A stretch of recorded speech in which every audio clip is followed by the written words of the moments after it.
Amém. Então, prosseguindo, semana passada eu falei sobre a importância da comunicação, né? Como é importante a gente se comunicar. Eu apresentei alguns motivos pelos quais a comunicação ela pode ser muito importante para a nossa vida. Vários motivos, né? Eu até gravei um vídeo, depois se vocês tiverem interesse, eu mando o vídeo para vocês. E hoje eu queria falar sobre os inimigos da comunicação. São coisas que funcionam como barreiras para que a gente possa se comunicar de forma adequada, né? O texto bíblico que eu selecionei para a gente poder conversar sobre isso está em Gênesis, no capítulo 11. Gênesis capítulo 11. Nós vamos ler do verso 1 ao 9. Gênesis 11, do 1 ao 9. É um livro bem difícil de achar, né? Um dos mais difíceis da Bíblia de achar. O texto diz assim, ó. Ora, em toda a terra havia apenas uma linguagem e só uma maneira de falar. Sucedeu que, partindo eles do Oriente, deram com uma planície na terra de Siná e habitaram ali. E disseram uns aos outros, vinde, façamos tijolos e queimemo-los. Bem, os tijolos serviram-lhes de pedra e o betume de argamassa. Disseram, vinde, edifiquemos para nós uma cidade e uma torre, cujo chegue até os céus, e tornemos célebres o nosso nome, para que não sejamos espalhados por toda a terra. Então desceu o Senhor para ver a cidade, a torre, que os filhos dos homens edificavam. E o Senhor disse, eis que o povo é um, e todos têm a mesma linguagem. Isso é apenas o começo. Agora não haverá restrição para tudo o que intentarem fazer. Vinde, desçamos e confundamos ali a sua linguagem, para que um não entenda a linguagem do outro.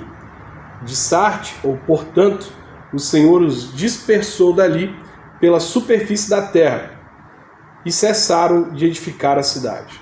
Chamou-se-lhe, por isso, o nome de Babel, porque ali confundiu o Senhor a linguagem de toda a terra, e dali o Senhor os dispersou por toda a superfície dela. Babel significa línguas diferentes, né? Formas diferentes de se expressar. É interessante a gente meditar nesse texto, porque como a gente sabe, a Bíblia é muito clara sobre como a maldade do ser humano aumentou depois da queda. E o Senhor, irado com a maldade do homem, ele decide destruir a terra com o dilúvio, né? Deus decide poupar apenas Noé, sua esposa, seus filhos e sua nora. Então toda a humanidade e suas noras, né? Toda a humanidade seria destruída com o dilúvio, toda a carne seria destruída com o dilúvio, exceto essa família.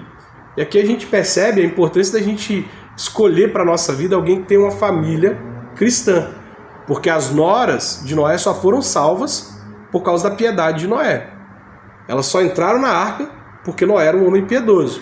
Se você for ler o texto bíblico, você vai ver que todas as pessoas eram más, mas Noé andava com Deus. Noé encontrou a graça de Deus, né? Então essas mulheres só foram salvas do dilúvio porque pertenciam a uma família de um homem piedoso, né? Então Deus decide destruir a terra e ele faz, salvando apenas essa família. Depois que eles saíram da arca, eles receberam uma ordem, a repetição de uma ordem que está descrita em Gênesis 1, 27 e 28, que é a ordem de crescer, ser fecundo, multiplicar e encher a terra. Deus repete essa ordem 2 vezes para eles. Primeiro no capítulo 9, no verso 1, e depois no capítulo 9, verso 7. Deus ele fala 2 vezes que eles deveriam crescer, encher a terra, multiplicar e povoar a terra. Essa era a ordem de Deus para esse povo, né? E eles decidiram desobedecer a Deus, decidiram não cumprir a ordem de Deus, né? Esse fato desse texto que nós lemos, ele ocorreu 100 anos depois que o povo havia saído, que a família de Noé havia saído da arca. 100 anos depois. E ele começa a descrever o que aconteceu com os descendentes de Noé. Então a primeira coisa que fica muito claro é que eles se tornaram um grande povo. Uma família entra na arca e depois de passar pelo dilúvio, uma única família gera um grande povo, né?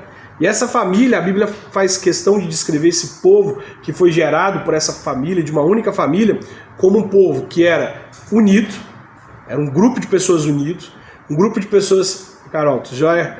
Um grupo de pessoas que estavam dispostos a se ajudar, isso fica muito claro.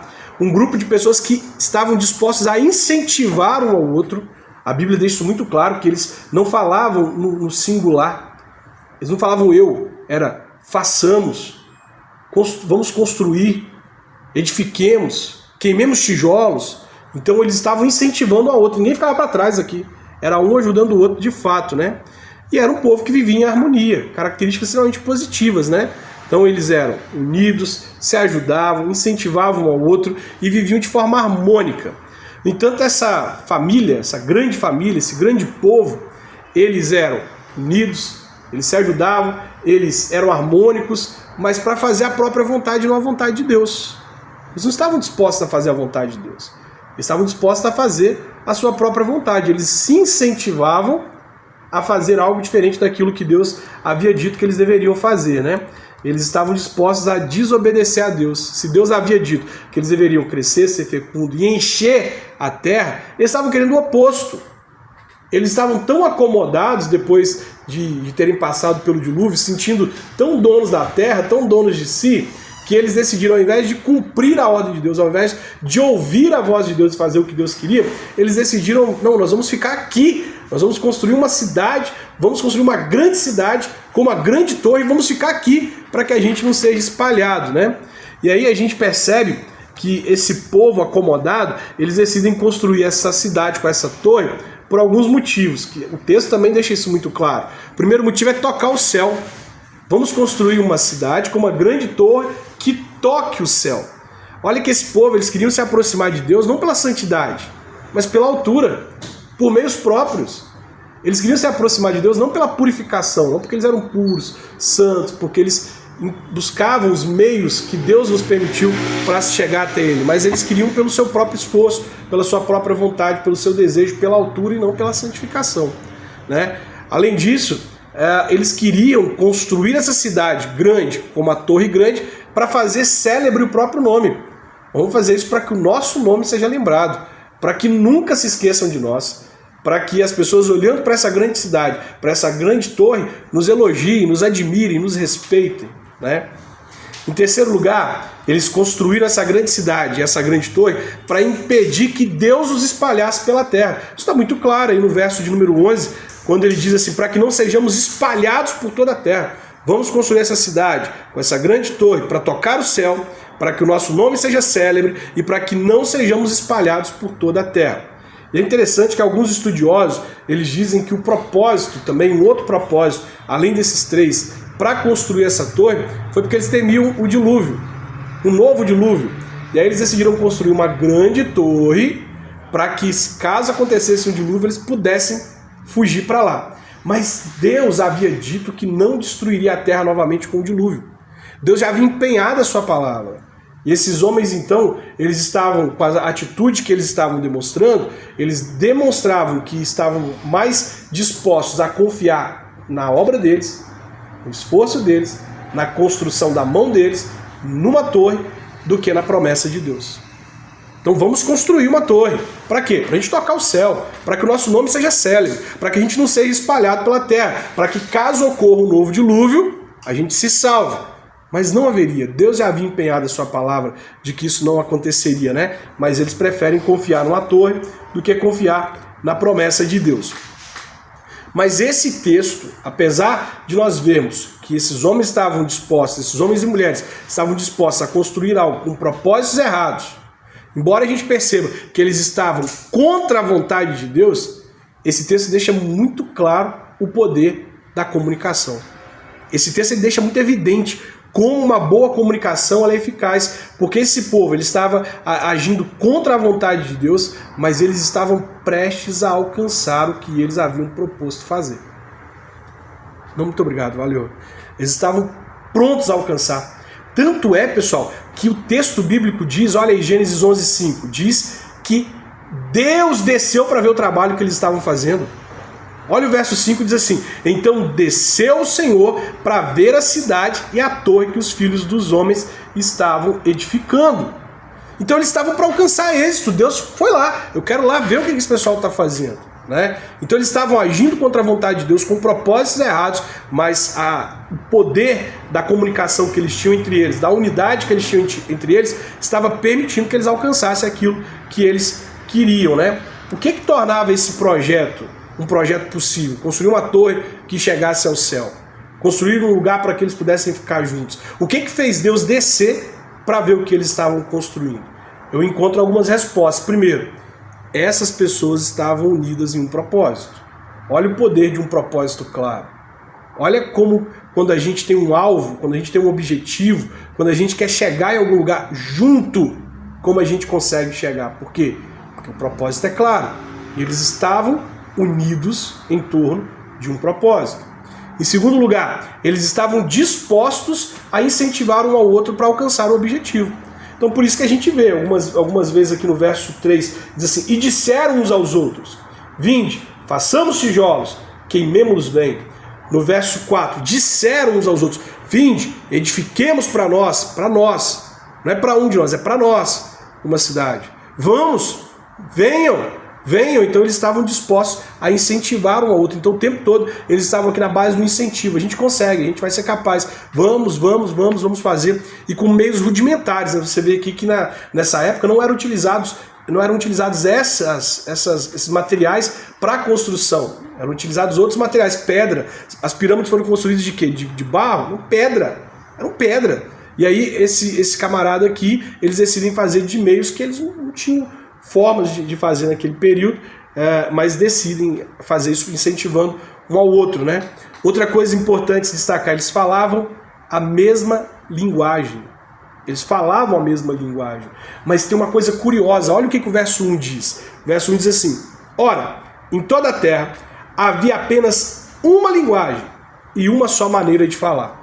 O texto diz que eles tinham a mesma linguagem, mas que eles também tinham a mesma maneira de falar. Então eles falavam a mesma linguagem e tinham uma única maneira de se falar. Eles falavam do mesmo jeito, em todos os aspectos. Não só aqui, o português. Eles conseguiam se comunicar de forma eficaz porque era a mesma linguagem e falavam do mesmo jeito. O Brasil tem a mesma linguagem? Todos os estados do Brasil têm a mesma linguagem? Sim. Mas as pessoas falam do mesmo jeito? Não. Lá em Minas Gerais nós temos a linguagem universal, né? Tudo que a gente quer falar uma coisa e não quer dar o nome, a gente fala trem. Esse trem aí, ó. Então se você chega lá em Minas e eu falo assim, pega esse trem pra mim, você vai ficar indeciso quanto ao que você vai pegar, porque tem tanta coisa, né? Mas pega esse trem aí pra mim. Nós falamos a mesma língua, mas não falamos do mesmo jeito. Então olha que coisa tremenda. Esse povo falava a mesma língua e falava da mesma maneira. E isso resultava numa coisa muito importante. Eles se entendiam. Então quem fala a mesma língua e fala da mesma maneira, se entende. Consegue entender o que o outro está querendo dizer, né? E aí, por causa de tudo isso, o próprio Deus percebeu que eles iam alcançar o que eles queriam fazer. E aí o verso de número 6, a parte B do verso 6, vai dizer pra gente assim, ó. O verso 6, de modo geral, diz assim: e o Senhor disse, eis que o povo é um, e todos têm a mesma linguagem. Isso é apenas o começo. Agora não haverá restrição para tudo o que intentam fazer. Eles vão conseguir fazer. Por quê? Porque é um povo, eles estão em unidade. Eles têm a mesma linguagem e eles falam do mesmo jeito. Esse negócio de falar do mesmo jeito é interessante, que se você já leu o texto bíblico, quando Jesus disse para Pedro que Pedro iria negá-lo, Pedro disse que ele não vai negar Jesus de modo nenhum, e aí Pedro se pega negando Jesus uma, duas, e na terceira vez, quando ele vai negar Jesus, diz a Bíblia que as pessoas dizem assim, você era sim um deles, porque o seu modo de falar é igual ao dele. Ou seja, Pedro andou com Jesus durante tanto tempo, que ele não só falava a mesma língua, como ele falava do mesmo jeito. E denunciou que ele era um dos discípulos de Jesus, porque era a mesma língua e o mesmo jeito de falar, né? E Deus decide, ó, eles vão conseguir alcançar aquilo que eles pretendem se eles continuarem, né? E aí Deus decide intervir nessa situação para impedir que o povo alcançasse o intento deles, alcançasse aquilo que eles desejavam fazer, né? E é interessante perceber que Deus permite que eles construam. Deus permite que eles comecem, que eles lancem fundamentos e que eles comecem a construir. E aí os antigos dizem, né, que antes de Deus esfregar no chão o rosto daqueles que intentam contra ele, que desobedecem à vontade dele, primeiro ele os inebria, os enche de poder. Para eles acharem que eles vão conseguir. Você vê Hitler, Deus poderia ter destruído Hitler com o poder da sua palavra. Tantos outros homens que se levantaram contra Deus. Não é o Titanic, o homem falando que ia construir um barco e não quer afundar. Deus permite que ele construa. Deus deixa ele levar adiante o plano. Mas depois Deus esfrega o rosto dessas pessoas no chão, porque de Deus não se zomba. O homem não pode escarnecer de Deus. Então Deus decide intervir. E o que que Deus faz para intervir aqui? Deus muda a linguagem. Quando Deus muda a linguagem do povo, o povo automaticamente se espalha. Não precisou mais de Deus dar ordem para que eles fizessem. Deus mudou a linguagem, eles já não falam mais do mesmo jeito, eles já não conseguem mais se entender, e como eles não conseguem se entender, eles começam a se espalhar. E é isso o que acontece nos nossos relacionamentos. Quando a gente não fala a mesma linguagem, a gente se afasta. A gente não consegue andar junto com quem não fala do mesmo jeito que a gente. O nosso grande desafio é voltar a falar do mesmo modo.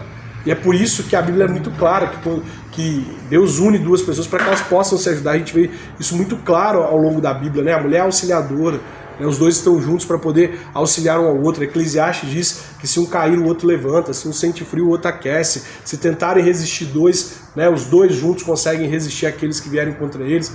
Então o grande propósito é que a gente possa ajudar um ao outro, para que a gente possa entender a forma como um fala, como o outro fala, para que a gente consiga formar a nossa linguagem, a fim de que a gente se entenda e faça ser entendido, né?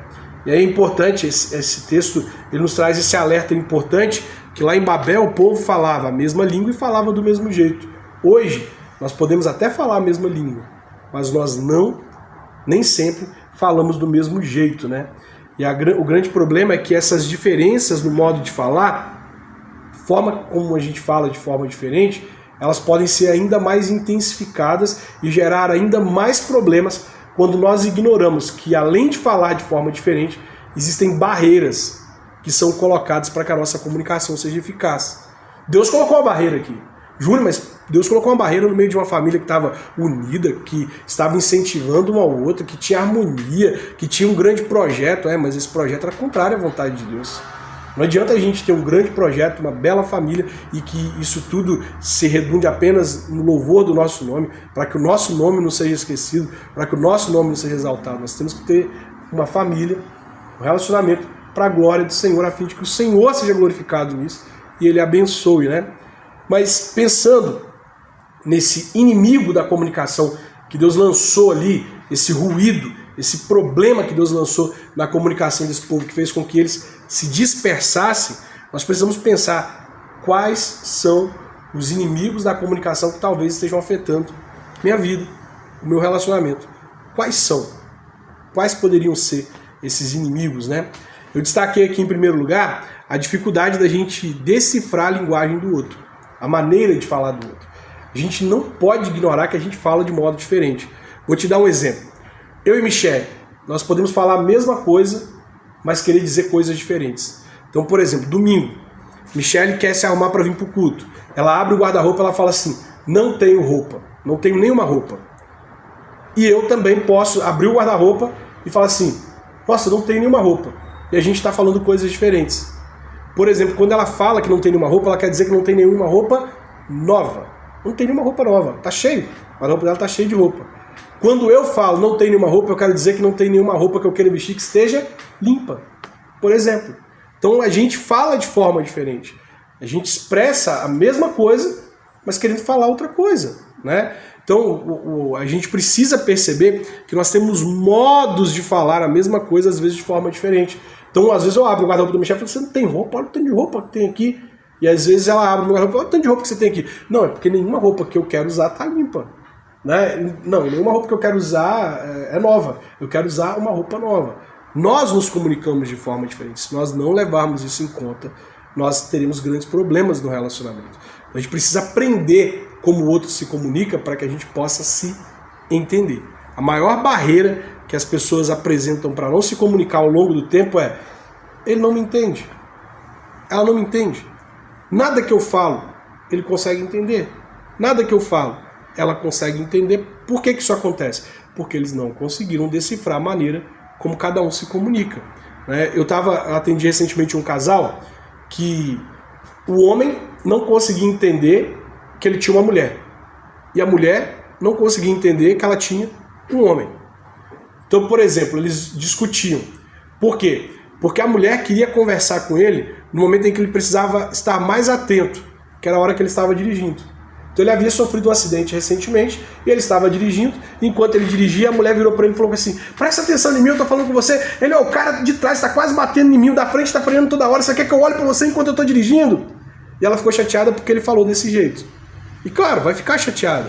Mas ela não entendeu que era um homem dirigindo, que havia acabado de passar por um acidente. E que ele não conseguiria, mesmo que ele não tivesse passado por um acidente, ele não conseguiria prestar atenção nela naquela hora porque ele estava dirigindo. E ele falou com ela de um jeito que ele a agrediu. Por quê? Ele não percebeu que ele estava se relacionando com uma mulher. E ele estava reclamando que ela era muito, usar um termo bem, muito sensível. Não foi a palavra que ele usou, mas eu vou usar esse termo, né? Que ela era muito sensível. E ela reclamando que ele foi muito duro. Realmente, aconteceu. Ele foi duro e ela muito sensível. Mas é porque eles não conseguiram ler a situação e entender como cada um deles agiriam naquele momento. Então o cara está agindo a partir de uma experiência que ele teve e da realidade que está pressionando ele, um carro na frente e um carro atrás. E aí na hora que ela impõe um assunto, ele fala da forma que na pressão ele está lidando e ela acaba se sentindo machucada com aquilo, né? Mas é fundamental que a gente entenda que a gente fala de maneira diferente, que a gente se expressa de forma diferente. Se a gente não compreender isso, isso será uma barreira para a nossa relação, para o nosso relacionamento. E casal, boa noite. Boa noite, pastor. Em segundo lugar, é fundamental, é muito importante a gente entender que para se comunicar bem a gente precisa dedicar tempo. Uma barreira, um inimigo da comunicação é a falta de tempo. A gente nunca tem tempo para se comunicar, ou ele nunca tem tempo para me ouvir, ela nunca tem tempo para me ouvir. É uma reclamação que a gente ouve com frequência, né? Então a falta de tempo. E aí a gente viu na última reunião que é impossível que um casal não se comunique. É impossível, porque sem comunicação não há relacionamento. A gente aprendeu isso semana passada. Mas a comunicação de um relacionamento chamado amoroso não pode ser superficial. A gente não pode chamar um relacionamento amoroso de amoroso se a comunicação ela for superficial. Ela tem que ser mais profunda. E a comunicação não intencional durante o dia a dia, ela tem sentido. Tipo, a gente está na correria, um fala, outro ouve, um fala outra coisa e tal. Vambora. Ela tem o seu lugar, mas ela não pode substituir o tempo dedicado, exclusivo, para se comunicar. De forma intencional. Porque no dia a dia a gente vai falando as coisas meio que pelas ventas, né? Minha mãe fala, você fala pela venta, menino. A gente vai falando as coisas, né? E aí o outro que se vire para poder entender, para poder tomar nota de tudo que a gente falou. Mas é importante que a gente tenha tempo dedicado para sentar e discutir as coisas. Para que a gente não fique na superficialidade, para que a gente não fique só nesse de tipo falar as coisas de forma relapsa. Você fala e espera que o outro entenda. Isso sempre vai gerar desentendimento. Porque na correria a gente ignora coisas. Eu, como instrutor de trânsito, eu sempre tentei mostrar aos meus alunos, principalmente os rapazes mais novos, que eu percebia que tinham o hábito de querer correr depois que tirasse a sua carteira, como a gente correndo ignora coisas. Então, às vezes eu levava ele para um lugar mais reto, em que ele poderia desenvolver uma velocidade, e eu deixava ele desenvolver. Eu falava assim, olha como a partir do momento que você acelera seu carro, você começa a perder ângulos de visão. Então, a uma velocidade, você tem uma visão de 180 graus. Mas à medida em que você vai aumentando a velocidade, vai encurtando o seu ângulo de visão de forma que você só enxerga o que está na frente. E o grande problema da pressa e da falta de tempo é que a gente sempre ignora coisas importantes. Você quer ver uma coisa? Pega o seu celular, o seu álbum de fotos, e volta lá na última foto. Se você tem o hábito de tirar muitas fotos, volta lá, aliás, na primeira foto que você tirou, e veja como o tempo passou e você não viu algumas coisas. Hoje eu sou pai e eu vejo isso com muita frequência. Eu volto na minha galeria para ver, e eu tô vendo meus meninos lá, sem dente, sem cabelo, tudo pequenininho, assim, com as coisas fofinhas. Eu olho pro lado e falo assim, gente, como é que as coisas passaram? Como o tempo passou? E eu não percebi que passou tão rápido. Por quê? Porque muitas vezes a gente está na correria. a gente vai ignorando coisas importantes por causa da correria. Nós precisamos entender que a comunicação no relacionamento, quando a gente diz que não está tendo tempo, a gente está justificando algo injustificável. Porque a gente tem tempo para tudo que é importante para a gente. Tudo que é importante. Na igreja, quando os jovens costumavam faltar nos cultos e diziam que era por falta de tempo, eu perguntava para eles assim, você foi no jiu-jitsu? Estou dando exemplo de um jovem. Fui. Você foi na natação? Fui. Você teve tempo para jogar videogame? Tive. Então, Deus não é prioridade para você. Porque essas coisas você gosta de fazer. Sua agenda está completa em todas essas coisas. Agora, o que não é importante, você não dedicou tempo.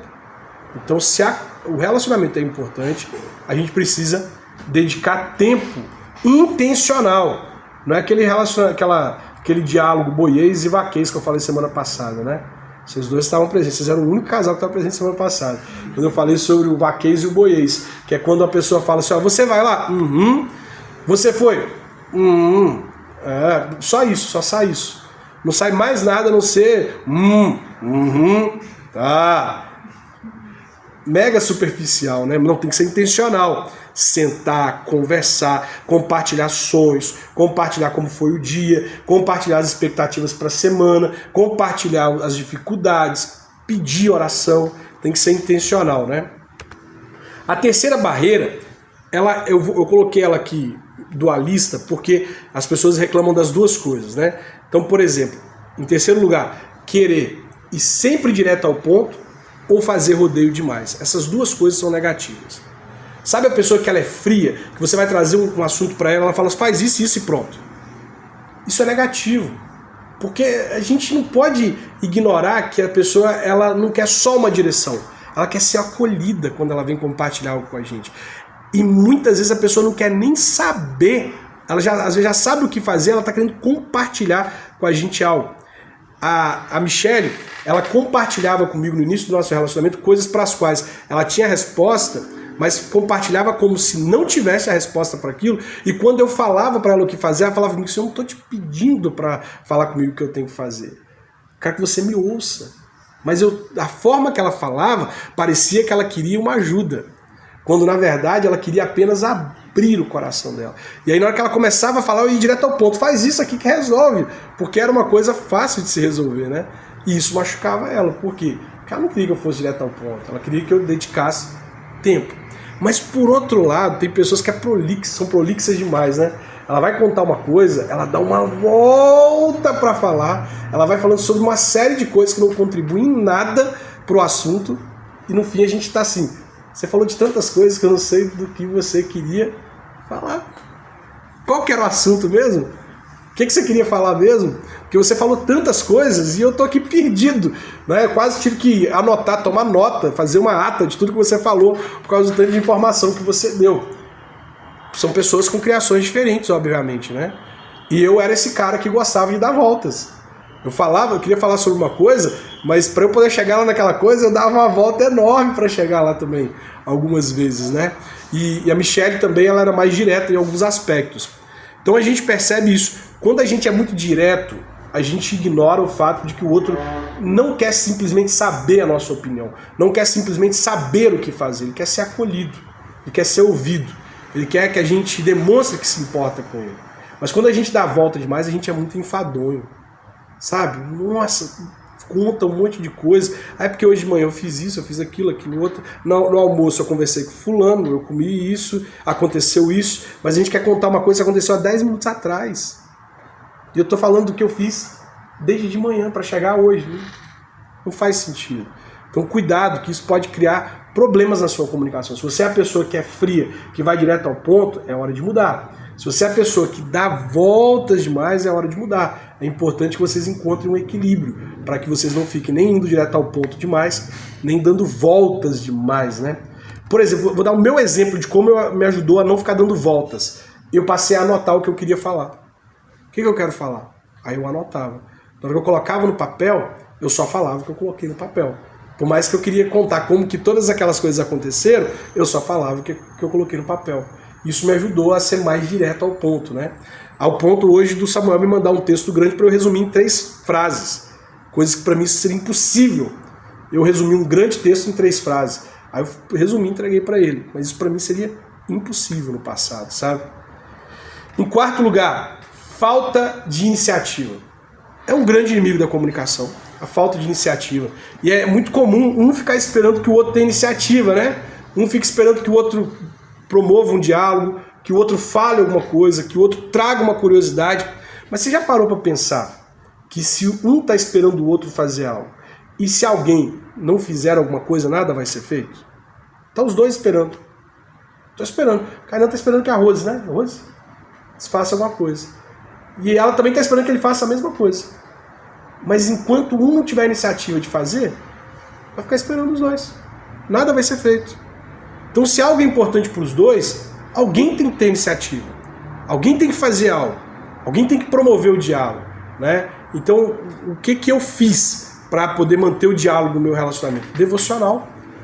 Pega um texto bíblico, a gente lê o texto bíblico, a gente conversa sobre o assunto, porque senão não tem jeito. Porque o tempo de relacionamento vai fazendo com que a gente caia no boiês, no vaquês, que é extremamente superficial e improdutivo para o relacionamento. Se a gente quer manter uma boa comunicação, a gente tem que provocar. O que o René falou semana passada? Tem que falar groselha. Ué, se groselha faz vocês se comunicarem, se conecta a vocês, falem groselha, falam bobeira, brinquem um com o outro, mas vocês precisam encontrar uma forma de se comunicar. É muito importante que o casal faça isso, né? Em quinto lugar, a falta de interesse. Falta de interesse em se comunicar. Às vezes, os dois não têm interesse. Isso é cruel. Quando os dois não têm interesse, significa que eles estão indo para um casamento em que cada um vai ficar isolado no seu canto. Eles vão se casar, mas vão ficar frios um com o outro, porque não vão ter interesse em saber como está indo a vida do outro, né? No máximo eles vão ter interesse para saber o que vão fazer no futuro, mas o que está acontecendo no dia da pessoa não faz diferença. A gente precisa ter interesse. Quem gosta, quem ama o outro, tem interesse em saber do outro, em saber como foi o dia, em saber se ele está lidando com alguma coisa que o está entristecendo, alguma felicidade. E é fundamental que a gente passe ou desenvolva o interesse pela comunicação no namoro e no noivado, porque no casamento é um desafio você desenvolver o interesse.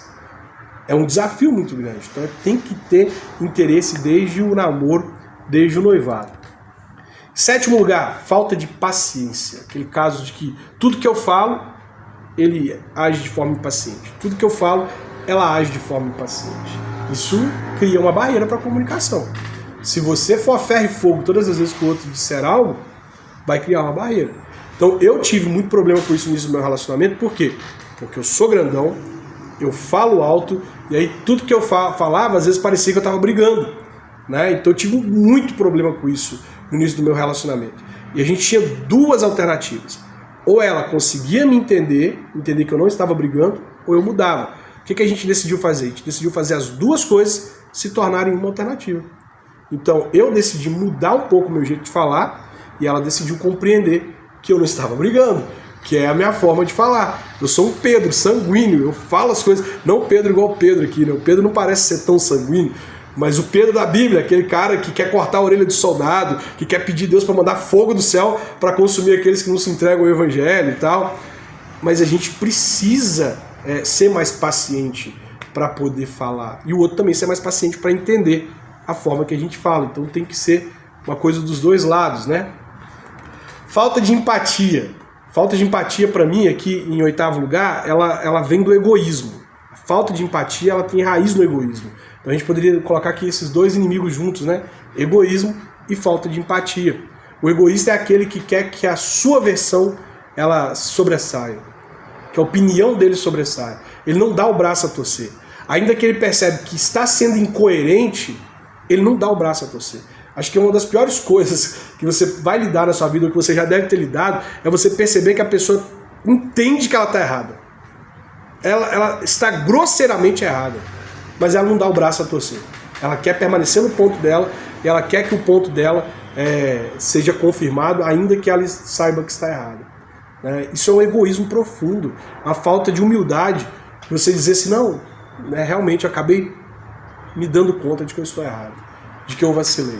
E falta de empatia, porque quando você quer que o seu ponto prevaleça, você não se coloca no lugar do outro, você não entende que o outro também é alguém que tem um ponto que tem coisas a poder contribuir com o seu ponto, formar um ponto juntos, né? Então a gente precisa ser menos egoísta, ser mais humilde e ter mais empatia pelo outro.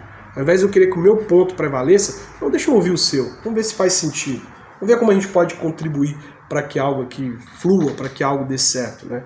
Então é muito importante para que a gente tenha uma boa comunicação, vencer o inimigo da falta de empatia. Estou caminhando para o final, tá? Uma coisa aqui que, em nono lugar, que eu destaco e que muitas pessoas costumam falar comigo é que elas têm medo de se comunicar, porque toda conversa termina em... Alguém dá uma sugestão? Briga. Toda conversa termina em briga. Então tem alguma coisa errada. Se toda conversa termina em briga, vocês estão falando uma linguagem muito diferente.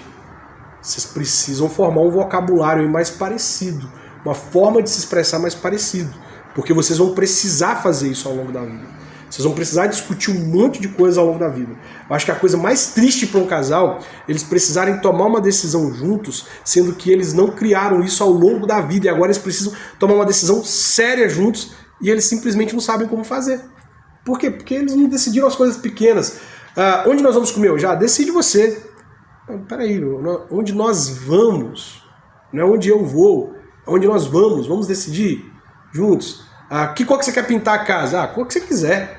Nunca toma uma decisão junto, é sempre faz do jeito que você quiser, faz lá. A pessoa está propondo um diálogo, está propondo uma comunicação em que os dois decidam algo e o outro está só dizendo faz o que você quiser, faz o que você quiser. Aí chega um momento em que tem que tomar uma decisão séria, importante na vida. Estão destreinados, vão errar, vão se ferir, vão cometer erros que vão comprometer um ao outro, o relacionamento, a vida. E se tiver filhos, ainda mais, né? Os filhos também. Então é muito importante que vocês, se toda discussão termina em briga, que vocês descubram o que é que está gerando a briga, o que é que está gerando o problema, para que isso não continue, para que isso não atrapalhe vocês lá na frente. Em último lugar aqui, em 10º lugar, para mim, o maior vilão, o maior inimigo da comunicação. Alguém sugere que pode ser o maior inimigo da comunicação? Alguém tem ideia do que pode ser? Aqui, ó. Telefone celular. O maior inimigo hoje da comunicação são as telas, né? E o mais interessante é que foi feito para aproximar as pessoas que estão longe, né? Então a gente cria uma tecnologia para que eu possa falar com um parente que está nos Estados Unidos. E eu falo com ele, isso é o mais interessante. É que eu falo, eu dedico tempo para falar com ele, mas ao mesmo tempo eu negligencio quem está do lado. Então as redes sociais, elas foram criadas para a gente se dar conta da vida dos outros, né? E a gente não percebe que rolando o feed do Instagram, a gente está tentando conhecer outras pessoas, saber o que elas gostam, a realidade da vida delas, no que elas são boas, no que elas não são boas, e a gente ignora que a gente está deixando de conhecer quem está do lado. Então se você for no Dia dos Namorados do ano que vem juntos para poder almoçar ou jantar juntos, observe os casais nos restaurantes. Eles disseram que vão ter uma noite juntos, que vão sentar na mesma mesa, e eles estão juntos, na mesma mesa, mas só de presencial aqui, ó, corpo. A mente deles estão no feed de outra pessoa, vendo o que o outro casal está fazendo, onde que ele está, onde que ela está, onde que eles foram, o que eles estão fazendo, ao invés de viverem o momento. E aí eu estava vendo outro dia um show de rock, e a galera toda lá no show de rock, vendo o show pela tela do celular. A galera tava filmando assim, ó, e vendo o show, o cara tava ali. O camarada que eles pagaram para assistir o show, estava ali. E eles estavam assistindo o show assim, ó. E tinha uma velhinha lá assim. Desse jeito. Aí você vê a diferença de como que a nossa geração é. A nossa geração é uma geração que tá viciada em tela. Sabe? E a velhinha não, a velhinha tá lá curtindo de fato a vida. Qual que é a memória que mais vai fazer sentido no futuro? A pessoa voltar para ver o vídeo ou a pessoa saber, eu estava ali, eu experimentei aquilo, eu vivi aquilo, eu estava de frente ali para a pessoa que eu gosto de ouvir, que deve ter marcado a minha vida por muito tempo, muitos momentos da minha vida eu estava ali. Não, eu só estava filmando, como se eu estivesse trabalhando no lugar filmando, né? A gente não pode ignorar o efeito das telas na nossa vida, nos nossos relacionamentos, como eles têm distanciado as pessoas, como eles têm afastado as pessoas que mais importam pra gente, sabe? Então assim, é muito comum a pessoa está num lugar em que ela está falando algo e o outro está ouvindo, mas ele não está demonstrando que está ouvindo. Ele está ouvindo, mas está mexendo no celular, rolando feed, fazendo isso, fazendo aquilo. Uma coisa importante para o sucesso do relacionamento, para a prosperidade do relacionamento, é que quando o outro está falando, a gente para o que está fazendo e ouve. Meu filho, o Heitor, ele tinha o hábito de, ele tinha o hábito de todas as vezes que a gente fosse conversar, olhar no olho. E ele encara no olho, ele não conversa com você olhando para outra pessoa, ele conversa com você olhando para você. E aí quando eu estava dirigindo, ele tinha 3, 4 anos, ele queria compartilhar alguma coisa comigo, eu estava dirigindo, ele falou, pai, olha pra mim, eu tô falando com você. Eu falei, filho, se eu olhar pra você, não vou morrer aqui, cara, vou bater o carro, daqui a pouco a gente chega em casa, a gente para e a gente conversa olhando um pro outro. Mas ele entendia o que era conversar, ele entendia o que era se comunicar. Olha pra mim, fala comigo. A gente não sabe fazer isso mais. A gente não sabe conversar olhando no olho mais. A gente está perdendo isso, sabe? Eu repito, perdendo isso para a tela, perdendo isso para a pressa, para a correria, perdendo coisas que vão fazer sentido lá na frente. Aí você chega com um monte de foto de coisas que você viveu, mas sem ter experimentado. Você só fotografou. Você só viu a vida do outro. E nem sempre aquilo é verdade, né? Às vezes é só um fake para poder nos iludir de que alguma coisa pode ser tão bonita como está lá na tela. Mas o que está aqui do nosso lado a gente pode fazer bonito. Então é muito importante não ignorarmos o poder que... Eu estou usando o termo tela, tá? Mas deixa eu simplificar isso, porque pode ter alguém aqui que não é tão assim de tela. Eu sou um cara que, se eu pudesse ficar fora das redes sociais, se eu pudesse não precisar de pegar no celular, eu não pegaria, por exemplo. Sabe? Quando eu tinha minha equipe de trabalho, porque eu tinha uma empresa e tudo, assim... Eu não pegava em celular, o pessoal fazia as publicações nas redes sociais, eu não pegava, não respondia nada. Só às vezes para poder mandar uma mensagem para minha esposa e pronto. Eu conseguia ter mais tempo de qualidade. Mas pode ser uma pessoa que gosta de ler. Eu gosto de ler para poder dormir. Aí você pega o seu livro, tá lá lendo e a pessoa tá falando com você uma coisa e você continua lendo. Você não consegue prestar atenção no que está lendo, muito menos na pessoa. Né? Então a gente precisa aprender o poder do olho no olho, de parar, olhar e falar assim, tá, eu vou te ouvir, o que é? Isso demonstra que a gente valoriza, isso demonstra que a gente se importa, isso demonstra que o outro faz diferença na vida da gente, o outro se sente acolhido, né? Nada pior. Eu falo até pra mim, quando o pastor tá pregando e o outro tá ali na frente conversando. Meu Deus, cara, tô falando e a pessoa tá conversando. Dá uma agonia na gente, né? Porque a pessoa não tá prestando atenção. Entende? Então é muito importante a gente não ignorar esses inimigos. E ainda falando sobre a possibilidade de você estar falando uma coisa e o outro entendendo outra, eu lembro que um dia eu estava em casa preparando um sermão e a Michelle, ela colocou um som muito alto. Ela gosta de ouvir música muito alta. Eu nem gosto muito de música e ela gosta de música muito alta, né? E aí eu estou preparando o sermão e tal. Daí a pouco entrou uma propaganda do YouTube, né? Naquele negócio. Blá, blá, blá, blá, blá. Aí eu fui e falei com ela assim, Michelle, você está ouvindo isso? E ela não respondeu nada. Né? Aí daqui a pouco eu gritei de novo, Michelle, você tá ouvindo isso? E ela não respondeu nada, que me deixou incomodado. Mas eu percebi que nessa segunda vez ela saiu da cozinha e foi para a sala. Aí eu já estava nervoso já com o fato dela não me responder nada. Eu falei mais alto, Michelle, você tá ouvindo isso? E ela virou para mim e falou, eu tô tentando ouvir, mas você não deixa. Eu estava querendo dizer assim, tem como você desligar isso? Porque se você não tá ouvindo, desliga. E ela achou que eu estava chamando a atenção dela para algo que estava passando na propaganda. Então olha como a gente pode estar falando uma coisa e sendo entendido de outro jeito. Eu deveria ter dito para ela, Michelle, se você não está ouvindo, desliga. Se você não está prestando atenção, desliga. Mas eu perguntei se ela estava ouvindo, ela achou que tinha algo importante no que estava passando, que ela deveria ouvir, e ela foi lá ouvir. Né? Então são coisas que a gente precisa ficar atento nos relacionamentos. Lembrando que em Babel, esse povo era uma família unida, que incentivava um ao outro, que estavam dispostos a apoiar um ao outro, que estavam construindo algo muito grande e que eles iriam de fato construir algo. A única coisa que impediu esse povo de alcançar o que eles queriam é que eles não, de um tempo, eles pararam de falar do mesmo jeito, pararam de falar da mesma língua, eles pararam de se comunicar. Então isso impediu eles de prosseguirem naquilo que eles estavam fazendo. Deus desce, deixa eu ver o que esse povo está fazendo. Deus disse, se eles conseguirem construir essa torre, nada mais vai ser impossível para eles. O que Deus faz para impedi-los de construir? Muda a forma de falar. E aí eles não conseguem construir mais nada. Nós precisamos aprender o poder da comunicação, o poder do diálogo, para que a gente possa construir algo que de fato faça a diferença e que dure, né? Vamos orar por isso?